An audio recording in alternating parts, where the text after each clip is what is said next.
Hey, how's it going, everybody? Welcome back to the channel. Today we're going to talk about nights 15 and 16 of the G1 Climax 33, the final nights of block action, and we have a lot to get into, so let's just jump right into it. Mikey Nicholls versus Tomohiro Ishii. This was an almost poetic way for both guys to end their G1 runs.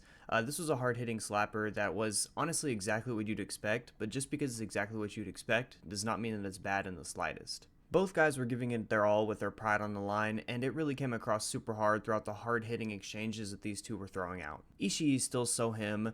Throughout this entire G1, you're not going to find a single match that isn't at least above average, and that's so impressive. Someone else who's been very impressive is his opponent in this one, Mikey Nicholls, who has shown out as a real good brawler-type guy who proved that he belonged in the G1 this year. These two created their own stakes. This didn't have to mean anything for G1 points for these guys to have a banger match, and I respect the hell out of that. This was very good. Tama Tonga versus Hanare, this was a match with stakes, and you saw that right from the jump with how fast they were going. Tama just meant straight business, and you knew that because he ripped off his shirt like immediately. The stakes, like I mentioned, were that Tama needed to win to even have a chance to qualify for the playoffs, and that's a good story to build around, but I'm afraid I didn't feel that energy throughout the middle portion of this match. Hanare took control throughout that portion of the match and looked very strong doing so, but I wish Tama played off the emotion to win a bit more, just kind of that desperation where he just had to get it done so he even had a chance, so that eventual win that he picks up had a little bit more behind it, like he just conquered the beast. During the closing stretch, Tama did bring that energy back, that quickness that he had at the start, and I thought that made the last few minutes a lot more entertaining. Despite me not enjoying a chunk of this middle portion too much, both guys gave their best and it made for a very solid bout.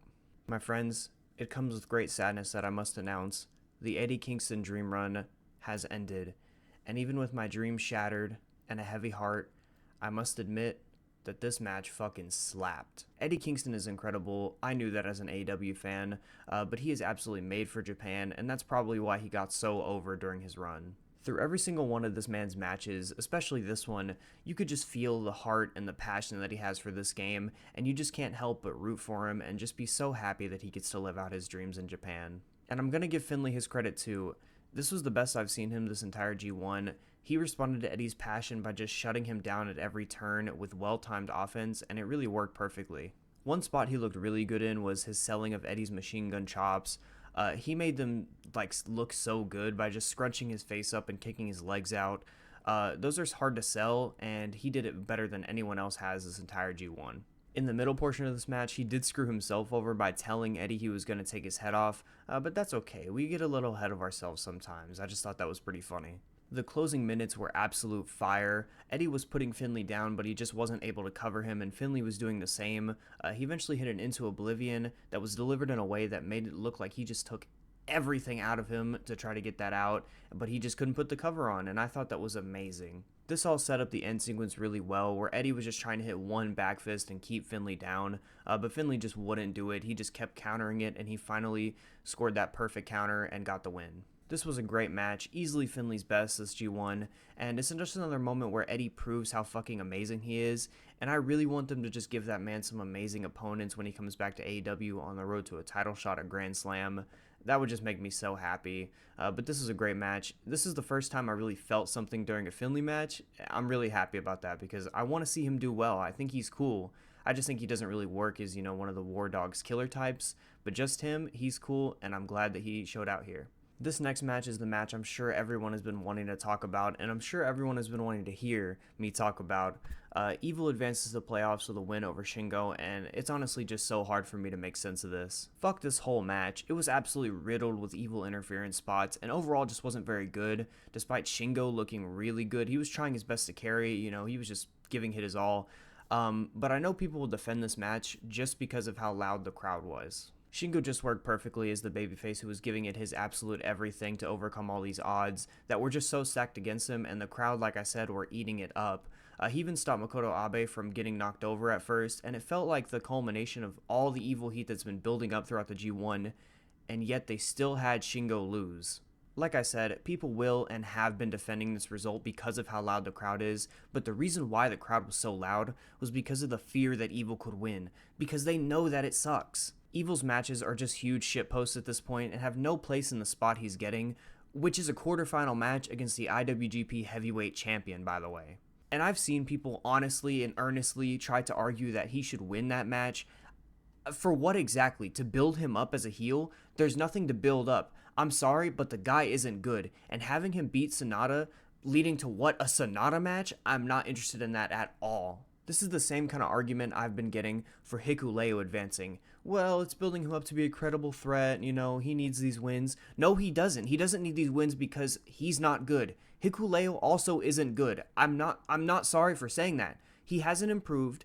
This G1, he's had other people in his own block outshine him, and Evil has been bad the whole time. His matches are the least enjoyable almost out of all of them. Out of all the matches in this G1, there's no one else I've enjoyed less than Evil, because I can't stand the interference spots. I've also seen defenses that this is good because it's not the same match over and over again, but is Evil not delivering the same match over and over again, even more so than all these other guys?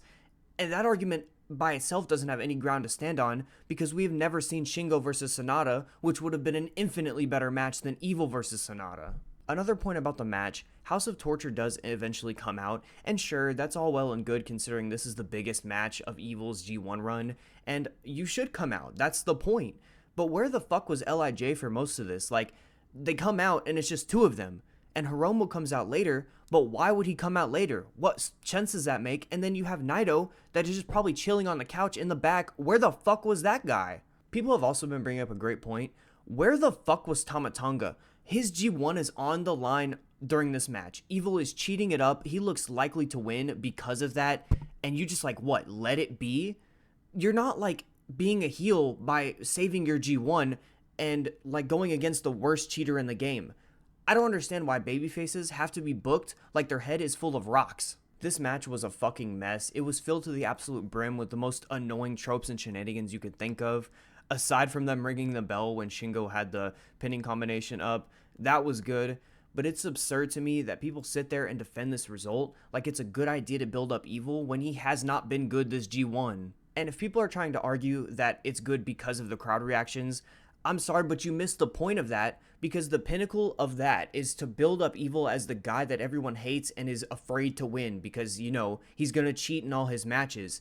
Shingo would have gotten an insane pop had he won here, but then they just let it go, and Evil gets the win to build up nothing. Look, I'm done ranting about this. I'm not going to go on forever. I hope that he has a good match with Sonata. It has potential to be good if it's not like this one.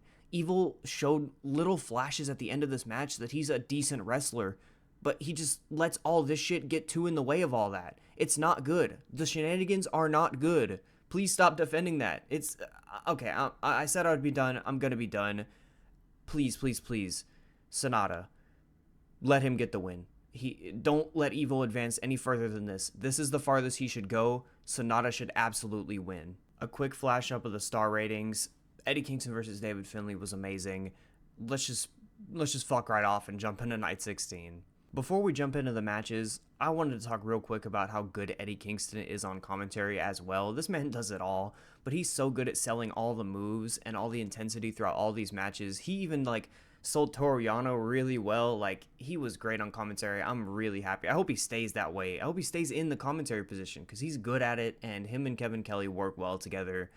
I wanted to mention that Eddie Kingston is the best. Let's get into the matches.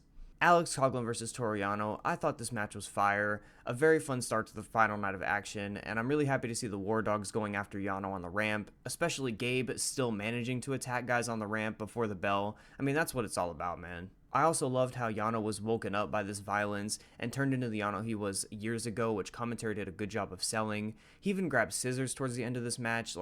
Bro was losing his shit. This was just a very fun match with some very good violence, and I'm really happy we got to hear "These Are My Dogs for Real" on the final night of action. Good stuff and a positive end note for both guys. Jeff Cobb versus Shane Haste. This match was dope too. Shane giving away his dumb hat on the final night of action to that fan. It was really sweet. That fan was losing his mind. He looked so ecstatic. I thought I should mention that because it was so sweet and so cute. But let's just get into the match. Going in, I really wanted to see Shane be a little bit more aggressive in his attempt to beat Cobb, considering that would do great things for Zack Sabre, and he did just that. He was lifting Cobb up for some crazy shit. He hit him with a super nice looking powerbomb on the apron, which actually ended up setting up the rest of this match. And he also hit him with a Falcon Arrow. Like, how the fuck did he get him up for that? Shane Haste is stronger than he looks. The ending was great to me. Shane was doing everything he could to keep Cobb from getting to the ring so he could get the double count out and help his frontman Zach out, like I said.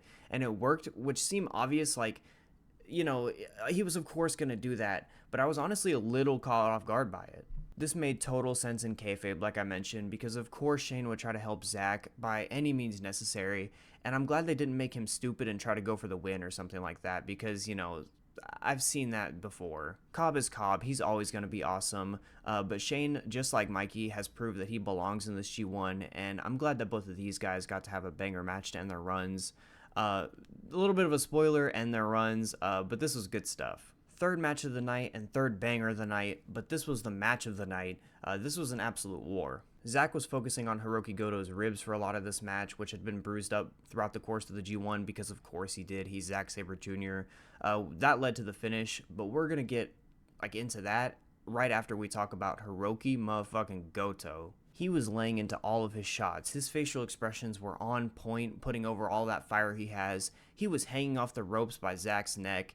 He was absolutely wonderful here. This match was uber competitive. Both guys were just giving it their all to try to qualify, and I love the atmosphere created, and it all led to that finish, which was so good. I honestly can't even put over how good that I thought it was.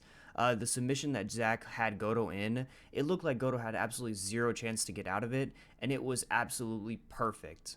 I'm super happy that Zach made it to the playoffs. He has been incredible this G1. Everywhere that I've seen him, he's always been good. And after so long of trying, it's just so cool to see that, you know? This was an absolutely wonderful match. Hiroshi Tanahashi versus Tetsuya Naito. This made it 4 for 4 in the final night of block action. You love to see it. This was a great match. Despite the obvious physical limitations both guys have, they still know how to inject the drama right into their matches, and this was just no different. Tana was fighting to not end his G1 with a losing record, and Naito was fighting to qualify for the playoffs so he can eventually try to win the G1 like he said he would for years, and it all just made this work, even if it wasn't the fast-paced bouts I know they could have before. Tana was giving this match his absolute everything. It felt like a match with Naito just breathed new life into him. The aces high from the top rope of the ring to the outside was absolutely nuts. I don't think I've seen him move with this much fire all tournament. Like, he just turned it up here. Naito was also pretty good, like he's been all tournament long. He was trying to beat Tana with that speed advantage that he still has because unlike Tana, his knees aren't burnt toast. And I loved how Tana was doing everything that he could to try to slow him down because he knew if he got going, it was going to be over quick. Tana was simply trying to steal one with these pinning combinations that look so good and snug, but the very ending of this match, where Naito just spiked Tana's head into the mat with this awful noise that sounded, you know, it was awful, but it was great. It was wonderful finish. That ending genuinely just sounded awful, and I think that's a moment people are going to remember for a long time. And I'm glad these two older guys can still have a match like this because it was very good, and it got me more excited to see what Naito can do during his playoff run because you see moments of him, he's not cooked. He still has some of it, so yeah, I'm really excited for that. And with that being said, we wrap up the block portion of the G1, and as someone who's watched every single match that the G1 has had to offer, I can say it is a bit too much, and there is a bit too many matches, guys. There's been some incredible matches that people are going to remember for a very long time, but sometimes some of these like better than average ones gets buried between like some pretty bad stuff, and that can be rough, but overall, I don't regret watching it, and I've had a ton of fun getting to know these guys' styles and match types, and I'm just really excited for the playoffs. To close out this stretch, I just want to say thank you guys for watching these videos. I've had a blast making them, and just reviewing all these matches has made me a lot better at reviewing and analyzing pure wrestling stories, and I wouldn't have wanted to do it if you guys don't watch, so thank you guys again. I hope you all have a good one, and much love. Peace.